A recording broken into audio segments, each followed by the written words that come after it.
नमस्ते बच्चों, ओम शांति। आशा करती हूँ कि आप सभी खुश होंगे, बढ़िया होंगे, अच्छे ही होंगे।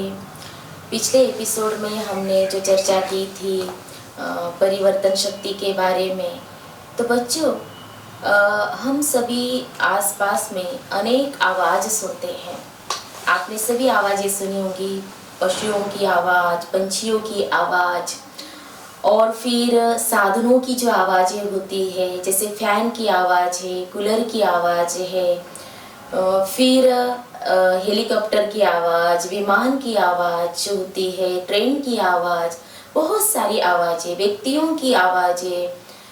तो ये सारी आवाज़ें तो हम सुनते आए हैं। बच्चों, क्या कभी आपने अपनी आवाज़ सुनी है? नहीं ना? तो आज जिस विषय पर हम चर्चा करने जा रहे हैं बच्चों, कि अपनी आवाज़ सुनो। अपनी आवाज़ सुनना माना कि अपनी अंतरात्मा की आवाज़ सुनना। और कहते हैं कि अपनी अंतरात्मा की जो आवाज़ है ना, वो सही होती है, सही राह बताती है। तो जो हमारी अंतरात्मा कह रही है उसी अनुसार करना, माना अपनी आवाज़ सुनना। कई बार ऐसे होता है कि हमारा मन जो कहता है और हम नहीं कर पाते हैं, तो हम यही सोचते हैं, मन हमारा खाता रहता है कि मेरे मन ने जो कहा, अंतर मन ने जो कहा, उस अनुसार मैंने नहीं किया। क्योंकि संग के कारण कई बार ऐसे होता है कि आप ये कार्य करो, किसी ने कह दिया आपको कि चोरी कर लो, झूठ बोल दो, तो आपको करना नहीं है बच्चों, लेकिन उसने कहा है, मान लो आपके दोस्त ने कहा है, तो आप वो कर रहे हैं, लेकिन आपके अंदर की जो आवाज़ है वो कुछ और कह रही है कि नहीं, मुझे नहीं करना चाहिए। तो आपने क्या किया कि आप नहीं करना चाहते थे लेकिन फिर भी कर लिया, तो ये पाप का काम हो गया, क्योंकि आपने अपने अंतर मन की आवाज़ नहीं सुनी। और इसीलिए कहा जाता है कि कुछ अपने मन की भी सुना करो, है ना। तो अपनी आवाज़ सुनने के लिए ऐसे जब भी आप एकांत में बैठते हो, तो कभी कभी ये फील होता होगा कि अपनी आवाज़ कुछ कह रही है। आज तक हमने जो भी कुछ किया है, चाहे अच्छा किया हो, बुरा किया हो, वो कुछ ना कुछ हमें याद तो जरूर रहता ही है।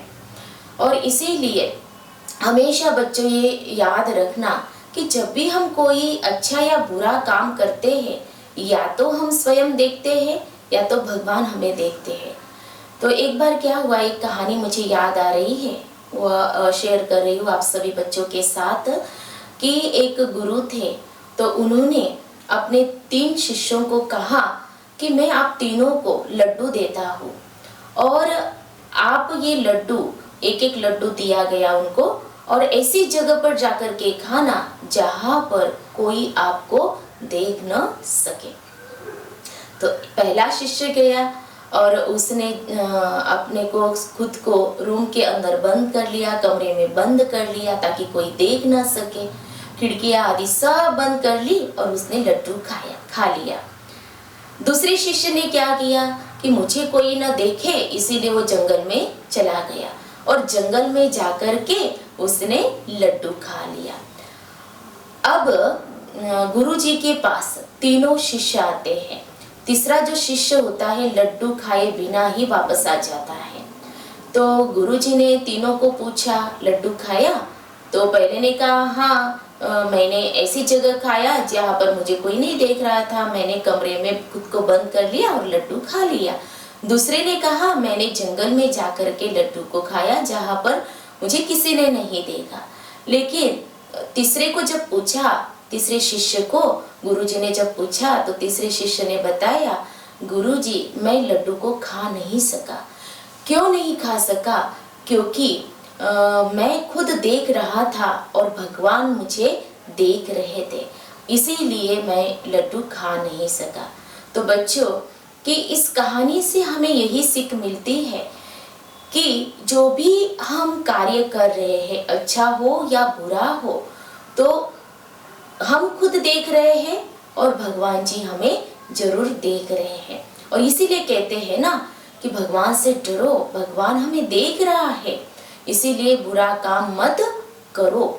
तो हमारी जो अंतरात्मा है, अगर हमारे से जो बुरे कार्य हो भी जाते हैं तो अंतरात्मा क्या कहती है, हमारा मन खाता रहता है और जिसके कारण हम खुश नहीं रह पाते हैं, बोझ सा महसूस होता है। और जब तक वो बात हम दूसरे के साथ शेयर नहीं करते हैं, बताते नहीं हैं, तब तक हमारा मन भी हल्का नहीं होता है।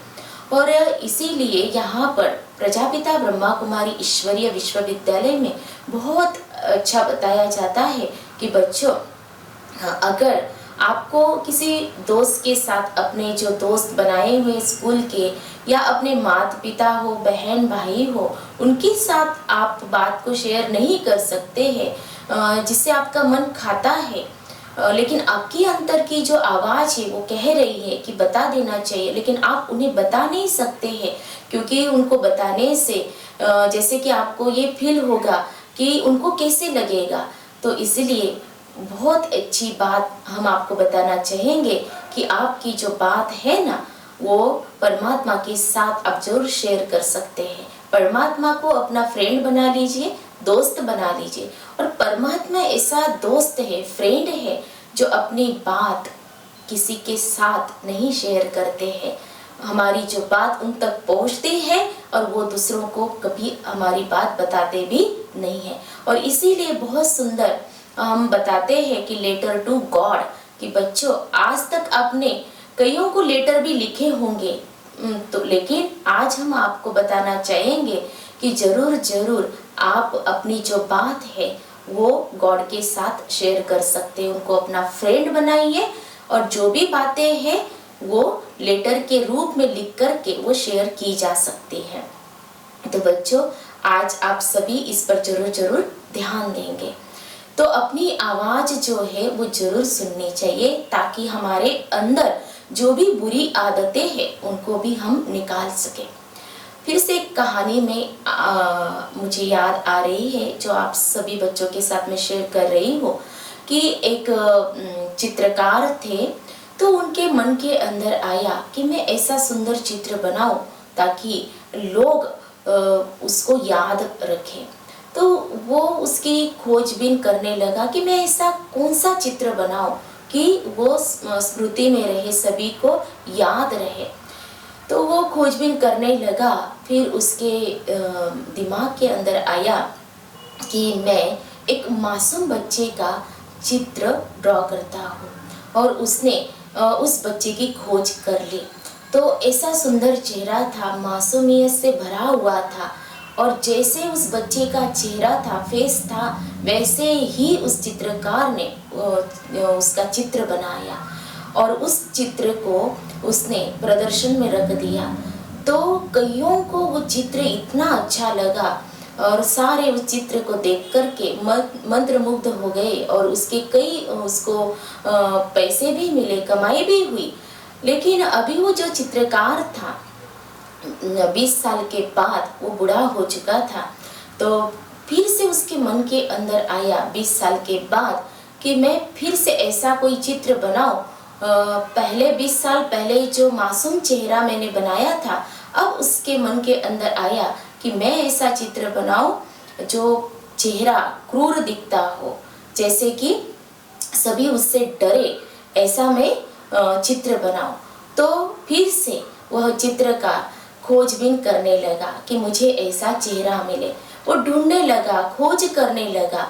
कईयों को उसने पूछा, देखा भी, लेकिन एक ने सलाह दी कि आपको ऐसा जो चेहरा है वो तो आपको जेल में ही मिल सकता है।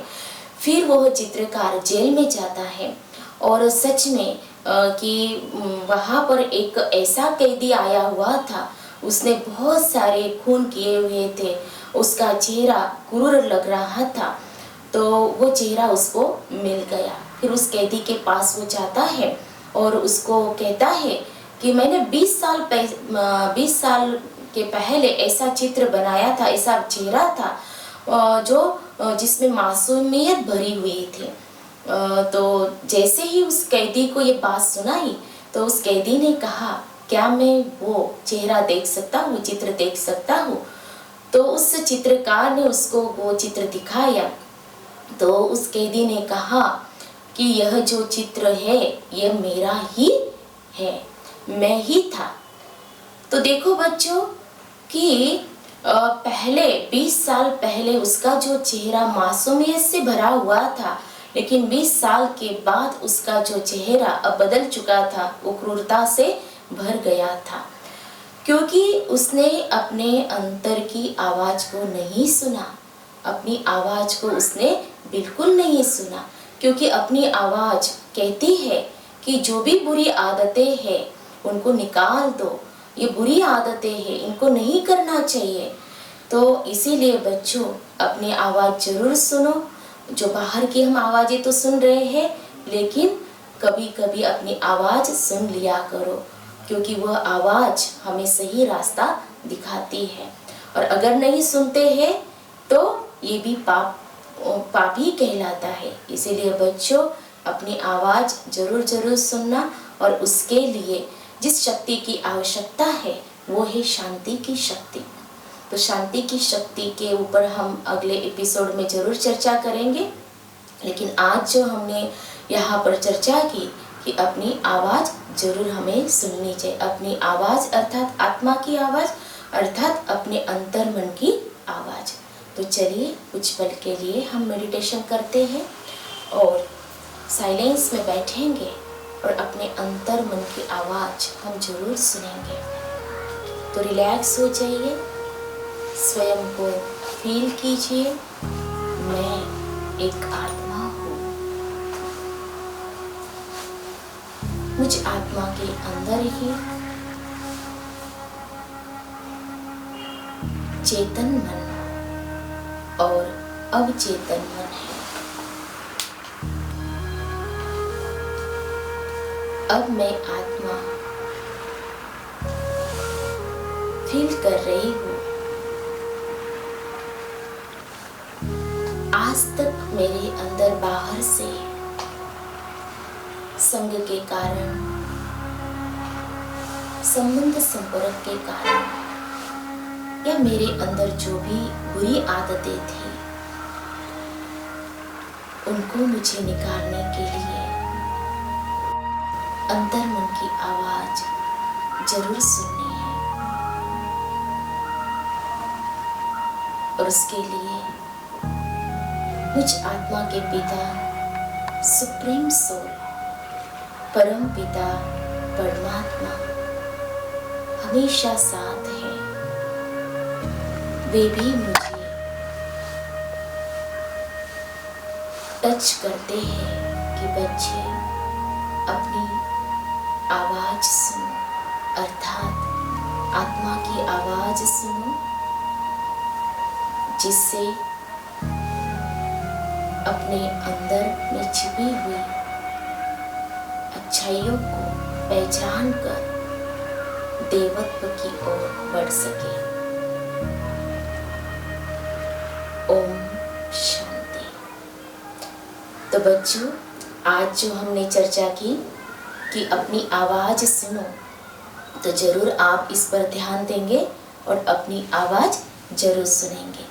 तो आज की चर्चा आपको कैसे लगी जरूर आप अपने कमेंट्स दीजिएगा। अच्छा, ओम शांति।